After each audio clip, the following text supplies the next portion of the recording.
Metro রেলে একক যাত্রার টিকিটের ব্যাপক সংকট দেখা দিয়েছে। অনেক স্টেশনেই পাওয়া যাচ্ছে না টিকিট, এতে চরম ভোগান্তির শিকার হচ্ছেন যাত্রীরা। একক যাত্রার বিপুল সংখ্যক টিকিট যাত্রীরা নিয়ে গেছেন বলেও এই পরিস্থিতির সৃষ্টি হয়েছে বলে কর্তৃপক্ষের কাছ থেকে জানা গেছে।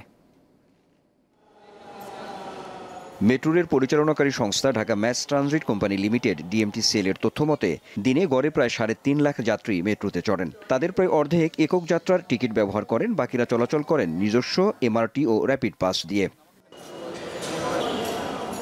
ডিসেম্বরের শুরু থেকে একক টিকিটের সংকট দেখা দেয়। সম্প্রতি এই অবস্থা তীব্র হয়েছে। বৃহস্পতিবার কয়েকটি স্টেশনে একক টিকিট নেই মর্মে নোটিশ টানিয়ে দেওয়া হয় যাত্রী শূন্য টিকিট কাউন্টারগুলো।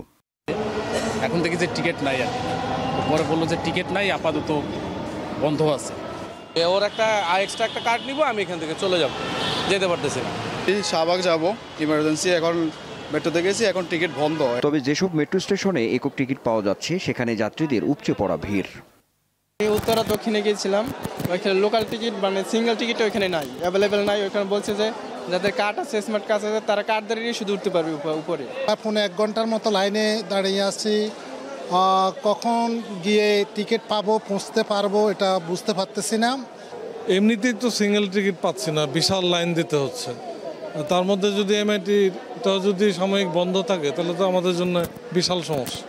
সহসায় এই সংকট সমাধান হচ্ছে না বলে জানানো হয় টিকিট কাউন্টার থেকে।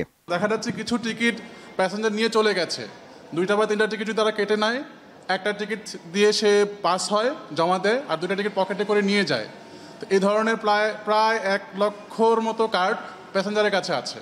যদি সেইগুলো জমা থাকতো আমাদের এই বর্তমান পরিস্থিতির সম্মুখীন হতে হতো না। টিকিট যেহেতু নাই, সংকটটা এরকমই থাকবে আগামী কয়েকদিন।